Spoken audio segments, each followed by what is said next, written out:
How and in what way did the Danes come to influence English? I was looking for some insight into the farewell greeting ta on the Urban Dictionary just now, and came across this mostly excellent top-ranked answer, adapted slightly, emphasis mine. A slang word for thanks. The word is a result of the heavy Danish influence on the English language. Most people do not realize that the English language's roots are really Danish, in Jutland. Equipped with this knowledge, this word is easy to decipher. The Danish word for thanks is tak. In Scotland and Upper England it was common to drop the at the end because of the way words were pronounced during the time of Old English and Middle English. Hence the slang word ta, which should actually be pronounced ta k but over time became ta. After reading that, I also remembered reading, when I was in our chat, that Frisian was the closest surviving spoken language to English, and then remembered the Wikipedia article stating that many Danish speakers are able to understand some spoken Frisian. With those facts, I hypothesized to myself that perhaps the Danes influenced both languages, before they had diverged, some very long time ago. Alas, that's all I can venture, though I know a fair bit about more modern influences on English, that is, Latin and Old French. I haven't really seen this discussed before, which is no small wonder, as it seems that whatever influence the Danes had would have been ancient. It's also pretty strange, as compared to French, because Denmark is a bit a ways from England. It doesn't just have a narrow channel to cross, nor, if I remember correctly, doesn't share as intimately connected royal and noble lines as the French have with England. So I guess my question is, are the answerer's bolded words above correct? If they are, can someone offer a nice précis of how we can see this influence of the Danes, and how it came about?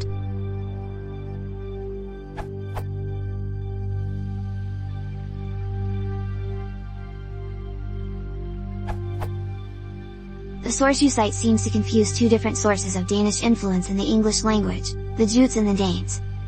The Jutes are one of the peoples who invaded Britain from 449 onwards, along with the Angles, the Saxons and the Frisians. The Danes came as a second wave 4 centuries later, roughly from 850 to 878, and, as shown in at Robusto's answer, carved themselves a kingdom named the Danelaw. The confusion comes from the fact that modern Denmark and Jutland are today the same place.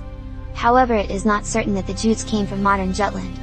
Let me quote an excerpt of the book Origin of the English Language, A Social and Linguistic History, p. 53.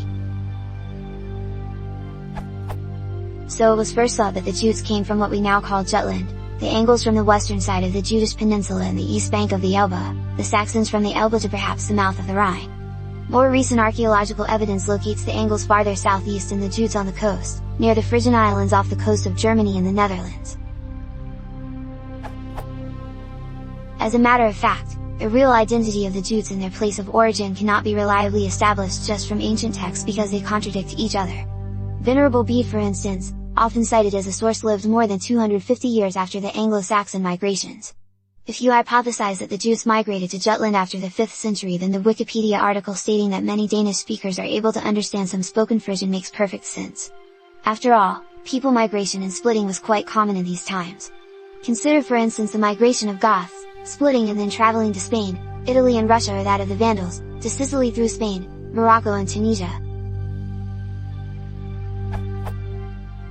Furthermore, as you have rightly pointed out, the distance between the Frisian Islands and England is much shorter than the distance between modern Jutland and England. The most convincing observation is that the Jutes are said to have landed in Kent. That is quite possible if they came from Friesland, but less likely if they came from Jutland. The Danelaw does lie in front of Denmark, but Kent surely doesn't. I do not mean to underestimate the contribution of Old Norse to English, it is instead, well established. One often cites for instance many words in sk, sky, score, skirt, skill, scab, scale, scrap, or such important words as get, die, call, egg, raise, take. Nevertheless, one has to be careful when ascribing the etymology of an English word to Danes. It could be from Danish influence, or it could be of more ancient Anglo-Saxon origin. As for ta and thank, the origin of thank is believed to be Proto-Germanic, thankogen, and was already present in Anglo-Saxon English before the Danish invasions. However, the Old English, Thanchan, and Old Norse, Thaka, versions followed parallel evolution paths and met again when Danes landed in Britain. So yes, ta looks like Old Norse indeed, but it caught up because it met an already well-established cognate.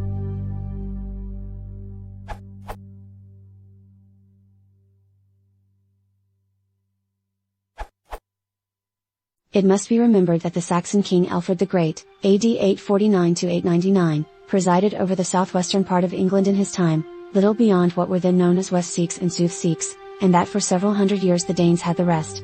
Here is a map, circa 10th century, of the Danelaw, the area of Danish settlement and dominant influence.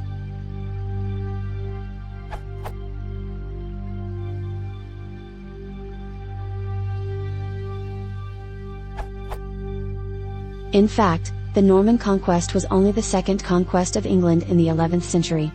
The first was begun by Svein Forkbeard, the Danish king, and was completed by his son Canute in 1016. King Canute, also styled the Great, ruled all of England for nearly 20 years. It is against this backdrop that we must consider the English language to have been profoundly influenced by the Nordic tongue.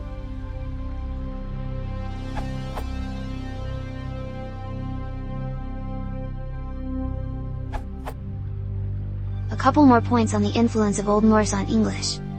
The various forms of the third-person plural personal pronoun, they / them / there are believed to come from Old Norse /time / thera. I'm sure there are many other words, but this shows at what a fundamental level the language was influenced. Also, Danish / Norse influence helped to make English simpler. It was during that period of history that the language lost some of its more difficult grammatical features, in particular declensions, the complex system of word endings used to distinguish subject from object, who did what to whom. Old English used a horribly complicated system with over 300 endings, 5 cases times 3 genders times 2 numbers times 7 types of noun plus 6 types of adjective, equals 312. Plus there were additional rules for personal pronouns, and some irregular nouns that didn't follow the usual rules. It is thought that the influence of Old Norse helped to get rid of the Old English system of declensions. Modern English, and Middle English, instead use a much simpler system of word order and prepositions.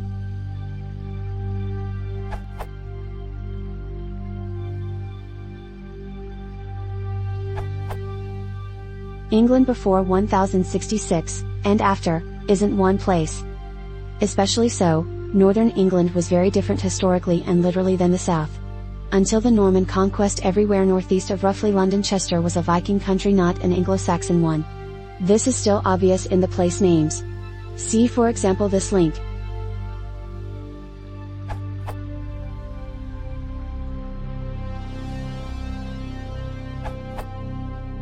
I am a Dane.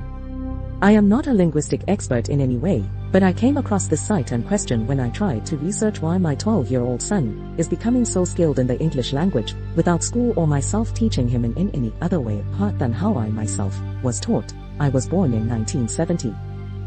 Of course most of it is about the fact that foreign language films, including those in English, are not dubbed but subbed, that is, subtitled editor, when shown in Denmark. But another aspect is that so many words in English are so similar to the corresponding word in Danish, and therefore are easy to learn, in contradiction to those same words in Romance languages. It is said that the English language is the easiest language to learn, and it is also said that Danish is one of the most difficult languages to learn. So maybe the question is best answered by English speakers who have had to learn Danish. In the Danish alphabet, we have ash, and a ring as separate letters, each with its own sound. But the two languages are not so different in pronunciation, when in English you say door and we say door. Or for body parts there's no /niece, I/ear, hair/ha, ear/or, toe/tar, hand/hand, and then we also have arm/arm, shoulder/skulder, finger/finger, ankle/ankle, foot/foot, knee/naia. But then again you have stomach, we have mave, plus leg/ben, chin/hager, cheek/kind, bottom/ender, thigh/la, chest/breast and back/rib. Some words I've heard and puzzles me in English is the word Yuletide as in Christmas time. In Danish it is called juletid. And the English word gratis as in free, free is gratis in Danish.